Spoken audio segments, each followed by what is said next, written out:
अस्सलाम वालेकुम। उम्मीद है आप सब दोस्त खैरियत से होंगे। आज मेरी वीडियो फ्रांस के ऊपर है। मेरा एक क्लाइंट का वीज़ा अप्लाई किया था फ्रांस का, तो आज उनका माशाल्लाह वीज़ा अप्रूव्ड होकर आ गया, जिसकी मैं पिक्चर जो है वीडियो में साथ लगा दूंगा।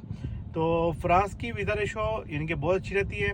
देखें, मैं जब भी वीज़ा किसी क्लाइंट का अप्लाई करता हूँ तो मैं उसकी प्रोफाइल देखकर वीज़ा जो है ना कंट्री सेलेक्ट करता हूँ। अगर फ्रांस का वीज़ा आप अप्लाई करना चाहते हैं, आपके पास 4 मंथ बैंक स्टेटमेंट होनी चाहिए, job certificate with chamber of commerce होना चाहिए और एग्जिट एंट्री छुट्टी का पेपर होना चाहिए। उसके बाद सपोर्टिंग डॉक्यूमेंट्स में आप होटल बुकिंग, फ्लाइट रिजर्वेशन, कोई गाड़ी आपके नाम पे है उसका ट्रांसलेट, कवर लेटर, आइटनरी, कुछ भी आप एज अ सपोर्टिंग डॉक्यूमेंट साथ लगा सकते हैं। FRC लगा सकते हैं, MRC लगा सकते हैं।